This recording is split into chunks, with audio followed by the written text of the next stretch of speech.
ಕಂಠಪೂರ್ತಿ ಕುಡಿದು ಬಾರ್ನಿಂದ ಹೊರಗೆ ಬಂದವನು ಮುಂದೆ ಆಟೋದಲ್ಲಿ ಕೂತಿದ್ದ ವ್ಯಕ್ತಿಯನ್ನ ಅಟ್ಟಾಡಿಸಿ ಬರ್ಬರವಾಗಿ ಹತ್ಯೆ ಮಾಡಿದ್ದಾನೆ. ಅಷ್ಟಕ್ಕೂ ಗೊತ್ತೂ ಗುರಿ ಇಲ್ಲದ ಆ ವ್ಯಕ್ತಿಯನ್ನ ಕೊಂದಿದ್ದಾದ್ರೂ ಯಾಕೆ? ಇಲ್ಲಿದೆ ಡೀಟೇಲ್ಸ್. ಕ್ಷುಲ್ಲಕ ವಿಚಾರಕ್ಕೆ ಆಟೋ ಚಾಲಕನ ಬರ್ಬರ ಹತ್ಯೆ. ಸಿಗರೇಟ್ ಹೊಗೆ ಬಿಟ್ಟಿದ್ದಕ್ಕೆ ಕಿರಿಕ್, ಮರ್ಡರ್. ಈ ಫೋಟೋದಲ್ಲಿ ಕಾಣ್ತಾ ಇರುವ ವ್ಯಕ್ತಿಯ ಹೆಸರು ಶಫಿ ಅಂತ. ಮದುವೆಯಾಗಿ 2 ಮಕ್ಕಳಿವೆ. ಯಶವಂತಪುರದಲ್ಲಿರೋ ಗ್ಯಾರೇಜ್ ಒಂದರಲ್ಲಿ ಕಳೆದ 15 ವರ್ಷದಿಂದ ಟಿಂಕರಿಂಗ್ ಕೆಲಸ ಮಾಡ್ಕೊಂಡಿದ್ದ. ಜೊತೆಗೆ ಬಿಡುವಿನ ಸಮಯದಲ್ಲಿ ಆಟೋ ಓಡಿಸ್ತಾ ಇದ್ದ. ಹೆಂಡತಿ ಮತ್ತು ಮಕ್ಕಳ ಜೊತೆಗೆ ಬಾಗಲೂರಿನ ರಾಜಾಸಾಬ್ ಪಾಳ್ಯದಲ್ಲಿ ವಾಸವಿದ್ದ. ಆದ್ರೆ ಕುಡಿದು ಬಂದು ಪತ್ನಿ ಜೊತೆ ಕಿರಿಕ್ ಮಾಡ್ತಾ ಇದ್ದ.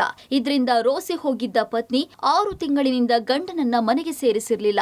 ಆತ ಎಲ್ಲಿರ್ತಿದ್ದ, ಏನ್ ಮಾಡ್ತಾ ಇದ್ದ ಅನ್ನೋದು ಹೆಂಡತಿಗೂ ಗೊತ್ತಿರ್ಲಿಲ್ಲ. ಹೀಗಿರ್ಬೇಕಾದ್ರೆ ನಿನ್ನೆ ಬೆಳಗಿನ ಜಾವದ ವೇಳೆ ಪತಿಯ ಹತ್ಯೆಯ ಸುದ್ದಿ ಪತ್ನಿ ಸೇರಿದಂತೆ ಸಂಬಂಧಿಕರಿಗೆ ಗೊತ್ತಾಗಿದ್ದು ಶಾಕ್ ಆಗಿದ್ದಾರೆ. ನನ್ನ ಹತ್ರ ಕೆಲಸ ಮಾಡ್ತಾ ಇದ್ದಿದ್ದು ಹುಡುಗ, ಅವನು ಟಿಂಕರ್ ಕೆಲಸ, ತ್ರಿವೇಣಿ ರೋಡಲ್ಲಿ ಯಶವಂತಪುರ. ಆಟೋ ನಮ್ಗೆ ಗೊತ್ತಿರೋದು ಓಡಿಸ್ತಾ ಇದ್ದಂತೆ. ಹತ್ರ ಒಂದು ಹೆಚ್ಚು ಕಡಿಮೆ ಒಂದು 10-15 ವರ್ಷದಿಂದ ಮಾಡ್ತಾನೆ. ಆ ಥರ ನನಗಂತೂ ಒಳ್ಳೆಯವನೇ. ಆಚೆ ಕಡೆ ಏನೇನು ಮಾಡ್ತಾನೆ ಗೊತ್ತಿಲ್ಲ. ನಮ್ಮ ಹತ್ರ ಚೆನ್ನಾಗೇ ಇತ್ತು. ಮದುವೆ ಅವ್ರದ್ದು ಏನು ಪ್ರಾಬ್ಲಮ್ ಇಲ್ಲ. ಆವಾಗ ಕುಡ್ಕೊಂಡು ಹೋಗ್ತಾ ಇದ್ದ ಅಂತ ಹೇಳಿದ್ರು. ಈಗ ಗೊತ್ತಾಗಿದ್ದು. ಹೋಗಿ ಜಗಳ ಮಾಡೋದು ಹೆಂಡತಿ ಮಕ್ಳಿಗೆ ಹತ್ರ. ಇದು ನಿನ್ನೆ ಏನಾಯ್ತು ಅಂತ ಗೊತ್ತಾ? ನಮಗೆ ಅವ್ರ ಫ್ರೆಂಡ್ ಮಾಡಿದ್ದು. ಅದೇ ಥರ ಮರ್ಡರ್ ಆಗಿದೆ ಬನ್ನಿ ಅಂತ ಹೇಳಿದ್ರು. ನಾನು ಇಮಿಡಿಯೇಟ್ಲಿ ಬಂದೆ.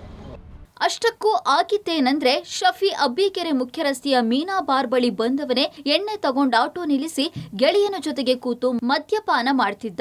ಇದೇ ಬಾರ್ಗೆ ದರ್ಶನ್ ಅಲಿಯಾಸ್ ದಾಸ, ವಿನಯ್ ಹಾಗೂ ಜನಾರ್ದನ್ ಎನ್ನುವವರು ಬಂದಿದ್ರು. ನಿನ್ನೆ ರಾತ್ರಿ 11:30 ಆಗ್ತಾ ಇದ್ದಂತೆ ಬಾರ್ ಸಿಬ್ಬಂದಿ ಟೈಮ್ ಆಯ್ತು, ಬಾರ್ ಕ್ಲೋಸ್ ಮಾಡಬೇಕು ಅಂತ ಎಲ್ಲರನ್ನ ಹೊರ ಕಳಿಸಿದ್ದಾರೆ.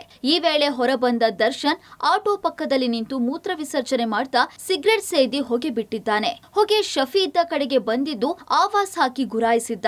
ಇದರಿಂದ ಮಾತಿಗೆ ಮಾತು ಬೆಳೆದು ಗಲಾಟೆಯಾಗಿದೆ. ಈ ವೇಳೆ ದರ್ಶನ್ ತನ್ನ ಬಳಿ ಇದ್ದ ಡ್ರಾಗನ್ ನಿಂದ ಶಫಿ ಕುತ್ತಿಗೆಗೆ ಇರಿದಿದ್ದಾನೆ. ಅಷ್ಟೇ, ಶಫಿ ನರಳಿ ಪ್ರಾಣ ಬಿಟ್ಟಿದ್ದಾನೆ. ಜೊತೆಗೆ ಇದ್ದ ವ್ಯಕ್ತಿ ಅಲ್ಲಿಂದ ಎಸ್ಕೇಪ್ ಆಗಿದ್ದಾನೆ. ಘಟನೆ ಸಂಬಂಧ ಪ್ರಕರಣ ದಾಖಲಿಸಿಕೊಂಡ ಚಿಕ್ಕಬಾಣಾವರ ಪೊಲೀಸರು 3 ಆರೋಪಿಗಳನ್ನ ಬಂಧಿಸಿದ್ದಾರೆ. ನಮ್ಮ ಚಿಕ್ಕಬಾಣಾವರ ಪೊಲೀಸ್ ಸ್ಟೇಷನ್ ವ್ಯಾಪ್ತಿಯ ಮೀನಾ ಬಾರಿನ ಹೊರಗಡೆ ಒಂದು ಕ್ಷುಲ್ಲಕ ವಿಚಾರಕ್ಕೆ ಒಂದು ಕೊಲೆ ನಡೆದಿದೆ. ಇದರಲ್ಲಿ ಒಬ್ಬ ಆರೋಪಿ ದರ್ಶನ್ ಎನ್ನುವ ವ್ಯಕ್ತಿ ಅಲ್ಲೇ ಇದ್ದಂತಹ ಮೊಹಮ್ಮದ್ ಶಫಿ ಎನ್ನುವ ಒಬ್ಬ ಆಟೋ ಡ್ರೈವರ್ ಆತನನ್ನು ಚಾಕುವಿನಿಂದ ತಿವಿದು ಕೊಲೆ ಮಾಡಿರ್ತಾನೆ. ಸೊ ಈ ಹಿನ್ನೆಲೆಯಲ್ಲಿ ನಮ್ಮ ಚಿಕ್ಕಬಾಣಾವರ ಪೊಲೀಸ್ ಸ್ಟೇಷನ್ನಲ್ಲಿ ಒಂದು ಕೊಲೆ ಪ್ರಕರಣ ದಾಖಲಾಗಿ ತನಿಖೆಯನ್ನು ನಮ್ಮ ಪೊಲೀಸ್ ಇನ್ಸ್ಪೆಕ್ಟರ್ ಅವರು ತೆಗೆದುಕೊಂಡಿದ್ದಾರೆ. ಸೊ ಆರೋಪಿತನನ್ನು ಈಗಾಗಲೇ ದಸ್ತಗಿರಿ ಮಾಡಲಾಗಿದೆ ಮತ್ತು ಈ ಪ್ರಕರಣದಲ್ಲಿ ಈತ ಒಬ್ಬನೇನಾ ಮತ್ತು ಅಥವಾ ಇತರೆ ಯಾರಾದರೂ ಅವನಿಗೆ ಸಾಥ್ ನೀಡಿದಾರಾ ಅನ್ನೋದ್ರ ಬಗ್ಗೆ ಕೂಡ ವಿಚಾರಣೆಯಿಂದ ತಿಳಿದು ಬರಬೇಕಾಗಿದೆ. ಅದೇನೇ ಹೇಳಿ, ಕುಡಿದ ಮತ್ತಲ್ಲಿ ಸಣ್ಣ ಪುಟ್ಟ ಗಲಾಟೆ ಆಗೋದು ಕಾಮನ್. ಆದ್ರೆ ಕೊಲೆ ಮಾಡೋ ಹಂತಕ್ಕೆ ಹೋಗಿದ್ದು ಮಾತ್ರ ವಿಪರ್ಯಾಸ. Nagesh, crime bureau, public TV.